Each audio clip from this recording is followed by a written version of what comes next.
ජුනි මාස 28 වෙනි දින කාලගුණ අනාවැකිය. පුවත් ඉදිරිපත් කිරීම ශානක විතානගේ. බස්නාහිර සබරගමුව සහ වයඹ පළාත්වලත් ගාල්ල මාතර මහනුවර සහ නුවරඑළිය දිස්ත්‍රික්කවලත් විටින් විට වැසී ඇතිවේ. මෙම ප්‍රදේශවල ඇතැම් ස්ථානවලට මිලිමීටර් 50ට වැඩි තරමක තද වැසී ඇතිවේ.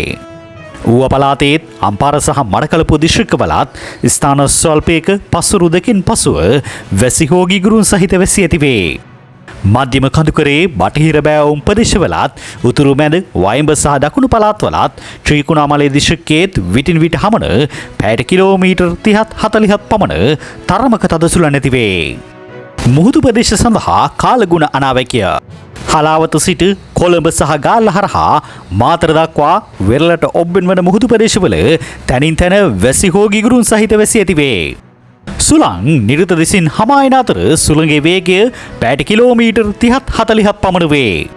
කංකසන්තුරේ සිට මන්නාරම හරහා කල්පිටිය දක්වා සහ හම්බන්තොට සිට පොතුවිල් දක්වා වෙරළට ඔබ්බෙන් වන මුහුදු ප්‍රදේශවල සුළඟේ වේගය විටින් විට පැයට කිලෝමීටර් 50-60ක් පමණ දක්වා වැඩි වේ. කල්පිටියේ සිට කොළඹ ගාල්ල සහ මාතර හරහා හම්බන්තොට දක්වා වෙරළට ඔබ්බෙන් වන මුහුදු ප්‍රදේශවල සුළඟේ වේගය විටින් විට පැයට කිලෝමීටර් 50 දක්වා ඉහළ යයි. කංකසන්තුරේ සිට මන්නාරම හරහා කල්පිටිය දක්වා සහ හම්බන්තොට සිට පොතුවිල් දක්වා වෙරළට ඔබ්බෙන් වන මුහුදු ප්‍රදේශ විටින් විට රළු වේ. කල්පිටියේ සිට කොළඹ ගාල්ල සහ මාතර හරහා හම්බන්තොට දක්වා වෙරළට ඔබ්බෙන් වන මුහුදු ප්‍රදේශ විටින් විට තරමක් රළු වේ. දිවයින වටා වන සෙසු මුහුදු ප්‍රදේශ මද වශයෙන් රළු වේ. හලාවත සිට කොළඹ ගාල්ල සහ හම්බන්තොට හරහා පොතුවිල් දක්වා වෙරළට ඔබ්බෙන් වන මුහුදු ප්‍රදේශවල මුහුදු රළ උස මීටර් 2-3ක් පමණ ඉහළ යෑමේ හැකියාවක් පවතී. බේරුවල සිට ගාල්ල හරහා මාතර දක්වා වෙරළට ඔබ්බෙන් වන මුහුදු ප්‍රදේශවල මුහුදු රළ ගොඩබිමට පැමිණීමේ හැකියාවක්ද පවතී.